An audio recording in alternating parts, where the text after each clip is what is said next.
की यह Lok Sabha seat hot seat बनती दिख रही। भाजपा, सपा और बसपा इस सीट पर अपने दिग्गजों को चुनाव लड़ाने की तैयारी कर रही हैं। भाजपा की दावेदार साध्वी प्राची तो बसपा से मायावती के भतीजे आकाश आनंद चुनाव लड़ सकते हैं। वहीं कांग्रेस की तरफ से पार्टी अध्यक्ष मल्लिकार्जुन खड़गे को भी इस सीट से चुनाव लड़ाने की चर्चा बनी हुई।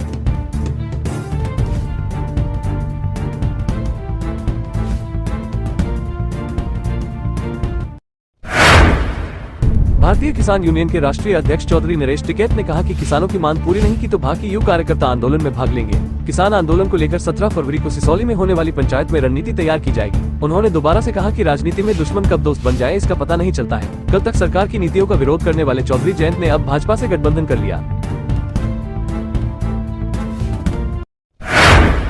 पत्नी संग आगरा पहुंचे सचिन तेंदुलकर, मोहब्बत की इमारत का किया दीदार, ताज की खूबसूरती में खोए। क्रिकेटर सचिन तेंदुलकर और उनकी पत्नी अंजलि तेंदुलकर आगरा पहुंचे। यहां उन्होंने ताजमहल का दीदार किया। इस दौरान मास्टर ब्लास्टर की सुरक्षा व्यवस्था बेहद सख्त रही। वहीं ताज आए पर्यटकों ने जब उन्हें देखा तो सेल्फी लेने के लिए उनकी ओर दौड़े, लेकिन सुरक्षा कर्मियों का घेरा नहीं भेद सके।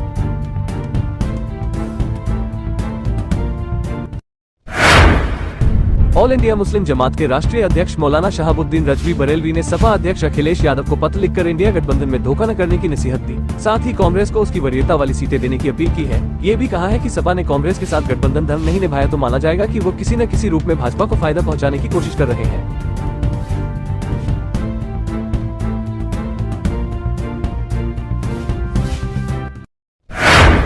पूर्व केंद्रीय मंत्री एवं कांग्रेस के वरिष्ठ नेता सलमान खुर्शीद की पत्नी लुईस खुर्शीद से प्रवर्तन निदेशालय ने बृहस्पतिवार को गहन पूछताछ की। उन पर दिव्यांगजनों को कृत्रिम अंग और उपकरण बांटने के लिए केंद्र सरकार द्वारा प्रदान की गई सब्सिडी हड़पने का आरोप है। दोपहर करीब 12 बजे राजधानी स्थित ईडी के जोनल कार्यालय में पेश होने के बाद उनसे शाम 6 बजे तक पूछताछ जारी थी।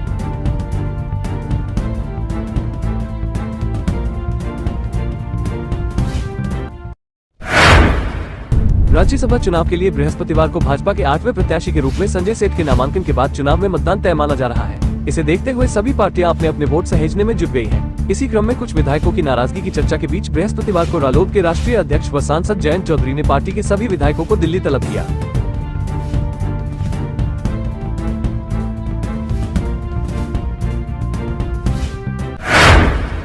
हरदोई से लखनऊ आ रही कैसरबाग डिपो की पूरी बस बैटिकट, कंडक्टर निलंबित, जांच शुरू। हरदोई से लखनऊ आ रही कैसरबाग डिपो की बस के सभी 52 यात्री बैटिकट थे। कंडक्टर ने पैसेंजरों के टिकट ही नहीं बनाए थे। हरदोई क्षेत्र के यातायात निरीक्षकों ने छापेमारी कर मामले को पकड़ा। कंडक्टर ने टिकट मशीन हैंग होने की दलील दी।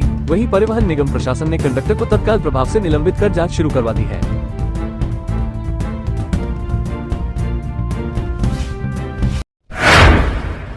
पशु आहार बनाने वाली कंपनी इवा एक्सोटिका के ठिकानों पर आयकर विभाग के छापों में करोड़ों रुपए का नकद लेन देन होने का खुलासा हुआ है। बीते करीब 36 घंटे से 11 शहरों में कंपनी के 33 ठिकानों पर जारी छापों में इसके दस्तावेजी सबूत हाथ लगे हैं, जिसके बाद कंपनी के संचालकों पर कानूनी शिकंजा कसने की तैयारी है। इसके अलावा करीब 3 करोड़ रुपए नकद बरामद हुआ है। साथ ही संचालकों और उनके परिजनों के नाम करीब बैंक लॉकर का पता चला है, जिसे अगले हफ्ते खोला जाएगा। राज्यसभा में नामांकन के बाद सोनिया गांधी रायबरेली से रिश्ते की दुहाई दे रही है। उनकी इस भावुक अपील के सियासी मायने हैं। परिवार को पहले की तरह संभावने की दुहाई देकर उन्होंने संदेश दिया है कि रायबरेली से गांधी परिवार के तार जुड़े रहेंगे। ऐसे में परिवार के सदस्य का लोकसभा उम्मीदवार बनना तय है। इसमें राहुल गांधी के बजाय प्रियंका गांधी की प्रबल संभावना है। हालांकि परिवार को संभाल लेने की बात में इस बात का इशारा भी हो सकता है कि अमेठी से मिली हार के बाद राहुल गांधी को रायबरेली में शिफ्ट किया जाए। प्रियंका गांधी आज चंदौली में करेगी न्याय यात्रा का स्वागत। कांग्रेसी दावा 2.5 लाख लोग होंगे शामिल। कांग्रेस की भारत जोड़ो न्याय यात्रा 16 फरवरी को चंदौली के रास्ते उत्तर प्रदेश में प्रवेश करेगी। कांग्रेस नेताओं ने चंदौली, वाराणसी और भदोही में तैयारियों को अंतिम रूप दिया और देर रात तक जनसंपर्क अभियान भी चलता रहा। शुक्रवार को प्रियंका गांधी भी बनारस पहुंचेंगी और एयरपोर्ट से सीधे न्याय यात्रा के स्वागत के लिए चंदौली रवाना हो जाएंगी।